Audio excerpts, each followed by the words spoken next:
Hi, my name is Henry Wood, and I'm here to talk about what does it mean to love yourself.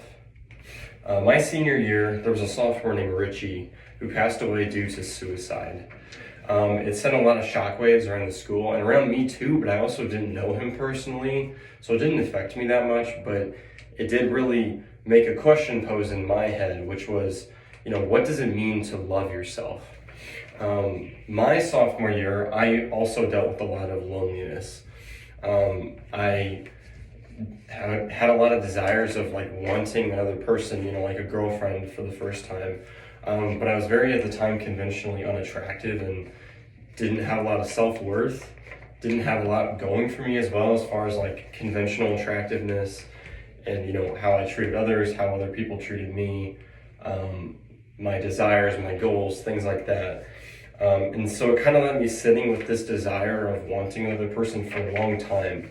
And having that go unfulfilled for a long time made me kind of think that because I was single, I was ultimately purposeless. I equated having a family with having a purpose. And that ultimate purposeless left me without goals and left me feeling worthless.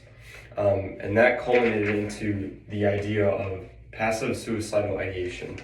PSI is essentially this fact that I was unwilling to hurt myself, but I was content with my death. So if I knew in a couple days I was going to get hit by a bus, I wasn't going to lose my mind over it. It was just reality for me. I was like, okay, that's fine.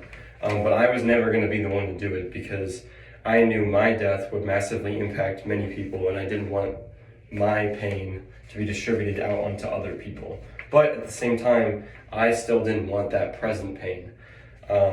Eventually those feelings passed, right? Because now I'm almost a sophomore in college. It's been about 4 years, and I started focusing on other things. I focused on the gym.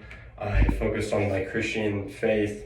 I've had a few girlfriends since then, so I can show that it does, in fact, get better. But after Richie died, I kind of had to sit there and reflect back on my initial question, which is, what does it mean to love yourself? What causes self-love? And I really couldn't figure it out. And May of my senior year, I entered a relationship that crashed quickly, in July. So it was only a couple months long. And because of my partner, I was pretty emotionally and physically ripped apart. I was mature enough at the time to know that I couldn't replace her with something else, with someone else. It couldn't be another someone, but I knew I had to replace her with something. So I started drumming. I picked up a hobby and I started